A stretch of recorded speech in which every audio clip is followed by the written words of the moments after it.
Al-Fatihah. Putusan Basul Masail Senin 8 Rajab 1444 Hijriah 30 Januari 2023 Miladi. Al-Quran terkena najis judulnya. Ada seorang mushaf, mushaf terkena najis. Ada seorang santri, sebut saja namanya Ahmad. Dia hanya memiliki satu mushaf Al-Quran saja, yang mana itu pun adalah ini apa dah? Itu panjang. Suatu hari Al-Quran tersebut terkena kencing kucing katanya, yang mana jika dibasuh dengan air akan menyebabkan tulisannya hilang bahkan rusak. Pertanyaan, apa yang harus dilakukan oleh Ahmad terhadap Al-Qur'annya sebagaimana kondisi atas? Jawab. Apabila najisnya mengenai tulisan Al-Quran, maka wajib membasuhnya walaupun menyebabkan Al-Quran tersebut menjadi rusak. Ya, kalau Al-Quran sekarang ini kelihatannya kalaupun dicelup air pun juga tidak hilang tulisannya. Tapi kalau zaman dulu itu kan kalau dimasukkan air itu tulisan yang ada di buku itu pudar.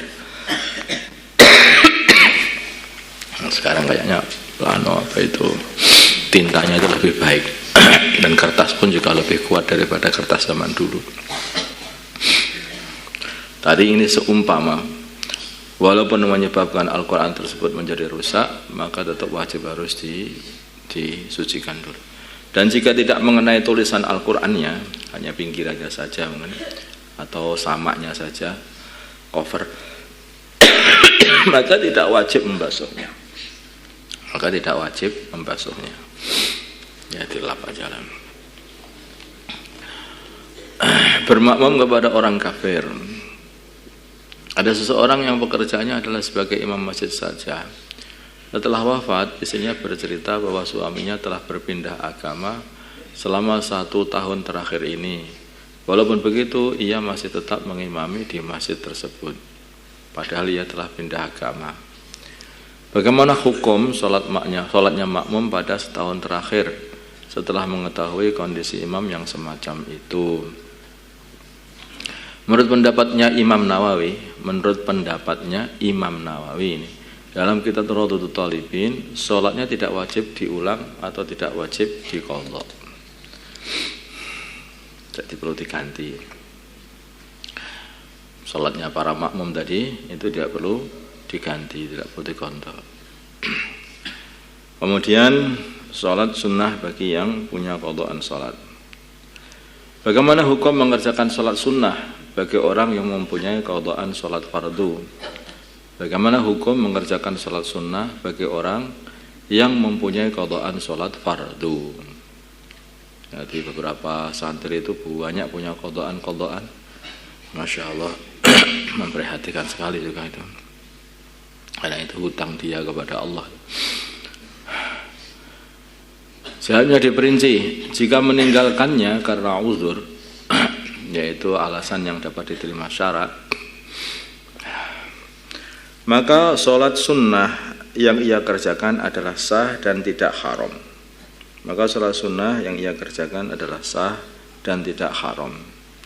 Jika meninggalkannya karena tidak ada uzur, seperti kebanyakan orang meninggalkan sholat karena malas saja, itu bukan uzur, maka sholat sunnah yang ia kerjakan adalah sah. Tetapi dia berbuat sholat sunnah tanpa memperhatikan sholat fardunya yang ditinggalkan tadi untuk diqadhanya, maka itu perbuatan seperti itu adalah haram. Jadi sah sholatnya, tapi haram dia sholat sunnah. Masalah mau fardu saja belum dibuat masalah, tapi sholatnya tetap sah. Pendapat masalah bersegera dalam mengqadha sholat. Pendapat pertama, jika meninggalkannya karena ada uzur, maka sunnah bersegera.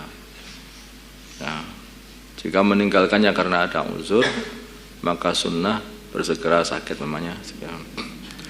Jika meninggalkannya karena tidak ada uzur, seperti kebanyakan orang karena malas dan sebagainya, maka wajib segera mengqadha salatnya yang dia tinggalkan itu. Maka wajib bersegera salatnya yang dia tinggalkan itu untuk mengqadha salatnya bersegera yang ditinggalkan itu. Pendapat kedua, hukum bersegera adalah sunnah baik ada uzur ataupun tanpa uzur. Pendapat ketiga, hukum bersegera adalah wajib. Hukum bersegera adalah wajib baik ada uzur ataupun tanpa uzur dan segera dikerjakan sholatnya itu. Ada satu amalan dalam agama ini yang sebetulnya ini tidak bisa ditinggalkan, yaitu amalan sholat. Yaitu amalan sholat nggak bisa ditinggalkan, dan dalam kondisi apapun kalau orang itu tidak bisa ditinggalkan. Ketika di rumah orang itu harus sholat, ketika safar juga harus sholat, ketika orang itu sakit kalau masih bisa sholat ya tetap harus sholat. Kalau dia ini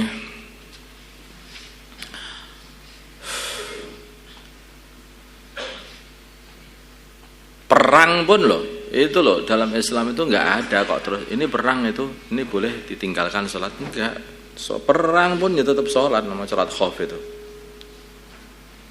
Makanya karena sholat ini penting sekali dalam Islam, maka seperti dikatakan as-sholatu imaduddin, sholat itu ya tiangnya agama. Faman aqamaha faqad aqamaddin. Mendirikan sholat, menegakkan sholat, itulah menegakkan agama. Orang yang teman tarakaha faqad hadamaddin, meninggalkan sholat dia menghancurkan agama dia sendiri. Makanya urusan sholat ini tidak ada apa itu keringanan ya, betulnya harus mengerjakan sholat selagi masih bisa mengerjakannya. Tidak ada kok terus ini diringankan sudah diizini untuk tidak sholat. Nah kenapa Tuhan? Lah saya ini sudah jadi wali loh, sehingga sudah diizini untuk tidak sholat. Oh iya, itu kamu datangi, kemudian kamu tempeleng peleng gitu. Kalau dia tanya, kenapa kamu tempeleng aku? Aku sudah diizini untuk nempeleng dasmu. Sama izinnya kok.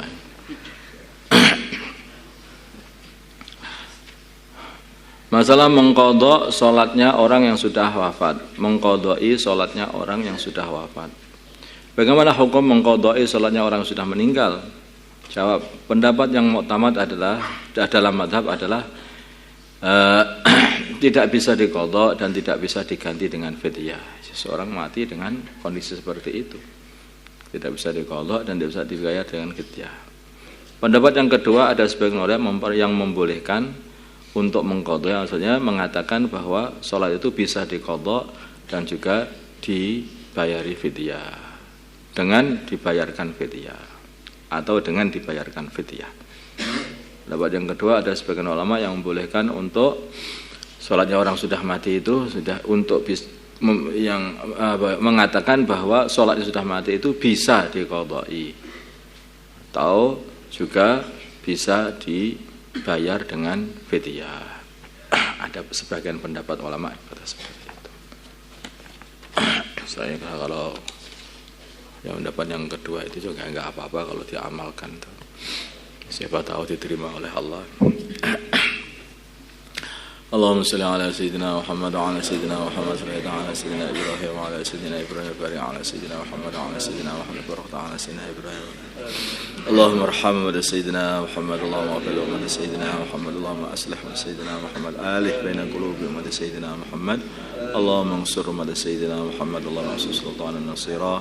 Sallallahu ala sayyidina Muhammadin nabiyil ummi wa ala alihi wasallam. Ini santri-santri yang masih punya qadha salat itu maka segera itu yang diganti itu berbahaya sekali nanti kamu itu. Sholat itu jangan sampai ditinggalkan, di pondok masih sholat, ke rumah ketika pepulangan sebulan meninggalkan sholat yang seperti itu gimana itu kesadarannya itu.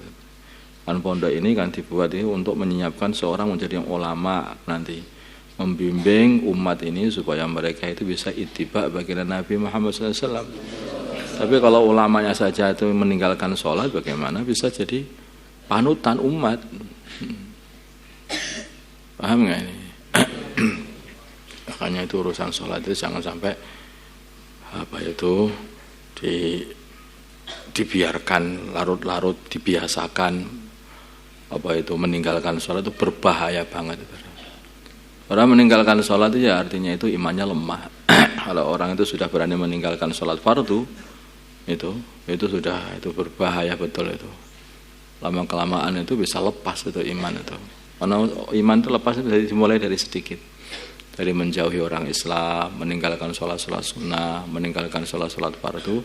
Lama kelamaan ya tinggal gantilannya itu syahadat saja.